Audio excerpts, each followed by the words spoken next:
Hi, Instagram Live. It's Karen. How are you? I don't usually do Instagram Live, so this is this is new to me. I usually do videos and post them, but I thought I'd hop on here live and see how this goes. I want to talk to anybody that's been sober for a while, who has a program of recovery and has been doing this day in and day out for a while. Now, mostly I talk to people who are newly sober and trying to get sober. Hey, there's Jacqueline. How are you? So, like I just said, I don't usually do live. I'm going to give this a whirl. But I thought I would talk to people that are, most of the time I talk to newly sober people trying to get sober and looking for an answer, or the friends and family that are trying to get an answer.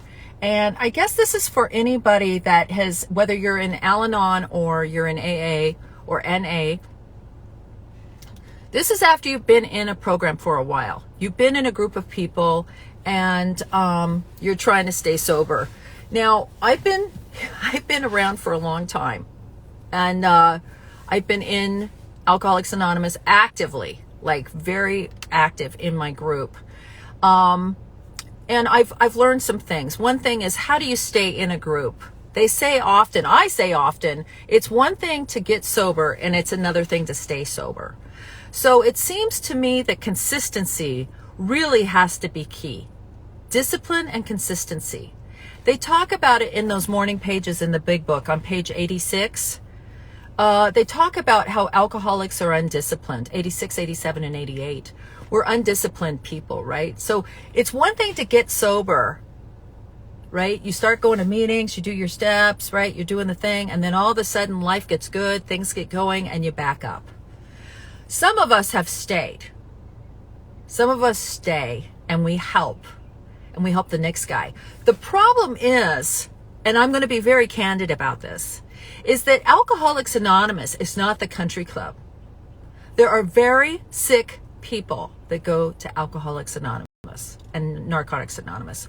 We're sick, right? It's really a kind of the mental ward. And if you go to the mental ward and you expect people to behave right, you're going to be disappointed. So one of the hardest things about being sober for a long time is putting down the expectations of what everybody should be doing, right? My group in particular has, I'm moving my phone because I think it's getting too hot on the back. It's going to go off.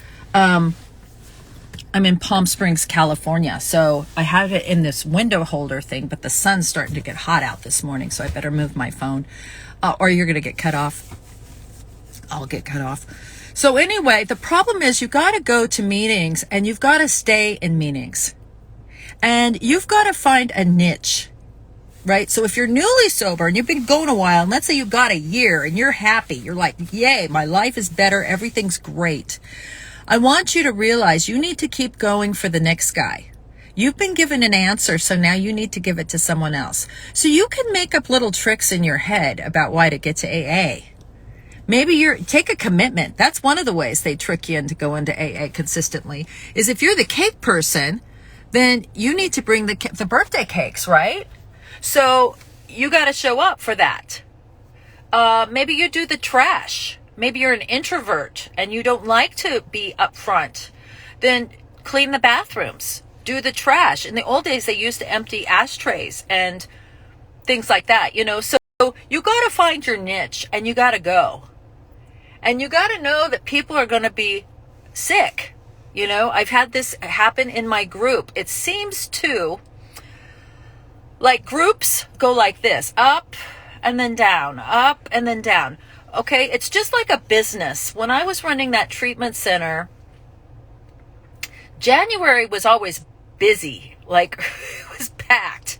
It's because everybody has New Year's resolutions that they're going to quit drinking, or they screwed up and threw up on the turkey at Christmas dinner. You know what I mean? People are getting sober. So there's a high in Alcoholics Anonymous. AA gets fuller, right? In January, February, then people start forgetting their commitments and their resolutions, right? And so they start drinking again.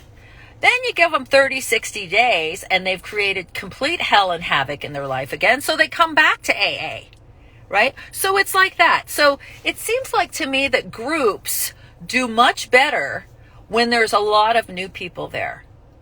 And when the group goes back to the basic people, people start to fight and argue about stupid stuff, right?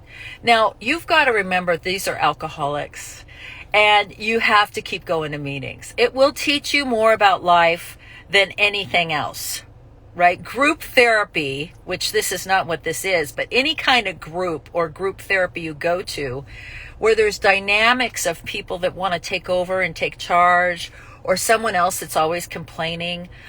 Those things teach you how to deal with life on life's terms. Now, I go to a very rough and tough group, really hardcore, right? People go there that can't get sober and stay sober. And we are strictly by the big book. We read only the prayers out of the book. We do the morning and evening meditations out of the book. The first 164 pages, it's like serious shit, right? So you get new people in there, and sometimes they come in and they really don't want to go along. They want to change things. They want to do it their way. And, you can't. Every group gets to decide what they're going to do. So if you're going to a group and you don't like the format, you don't like what they're doing, go to a different group. But don't try to change things within the group. But you will get people in your group that try to change or complain. And I will tell you something else about AA that it's found interesting. If you're in AA for a while, you might relate to this. When I was in real estate, they told me that 5% of the realtors did 95% of the work, right? And I was like, oh my God. And it's true. Same in AA. There are like 5% of the people that do all the service positions and that are up front and doing the steps and taking the lead. And the rest, are just showing up, drinking coffee, getting their meeting and going out. Well, if you've got 200 people, there's going to be 4 people that are miserable. There's going to be 4 people that complain. Now, for me, being up front in the group and being a leader, the other thing about alcoholics is they always want to hate the people that are helping them. So if you've been sober for a while, you know what I'm talking about if you're a helper. So you just have to realize that's going to happen, and you can't take it personally. You just really can't. You got to keep helping because that's what your sobriety depends on. But those 4 people out of 200 that are loud and complaining, they sound really loud. They sound like everybody's mad. Everybody's upset. Everybody's unhappy. But they're not. It's 4 people out of 200. So you got to stay. And those 4 people usually leave because nobody reacts to them. And AA is just like that, right? Nobody's really in charge. So who are you going to complain to? There's no HR. There's no president. You just kind of leave because no one's putting up with your shit.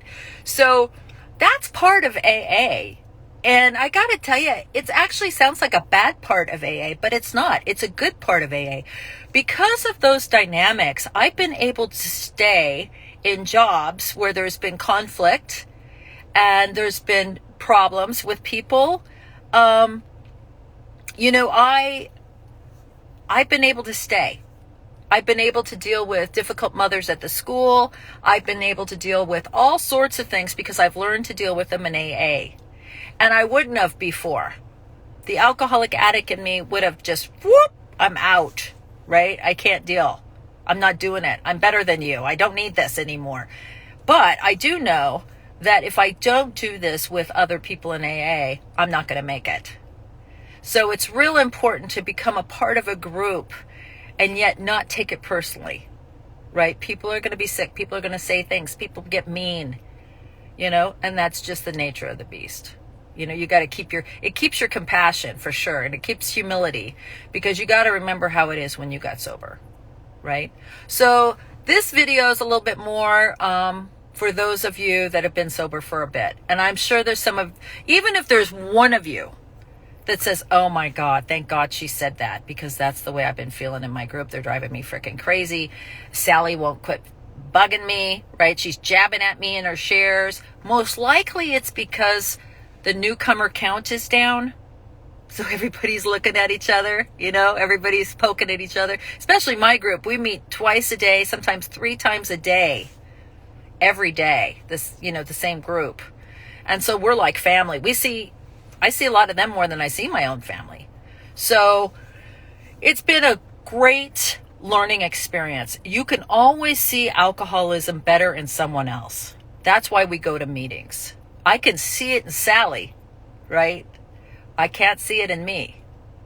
But if I can see it in Sally, I know I've got it, right? I do that too.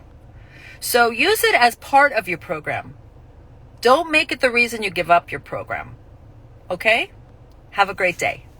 Bye. How do I stop this now? I have no idea.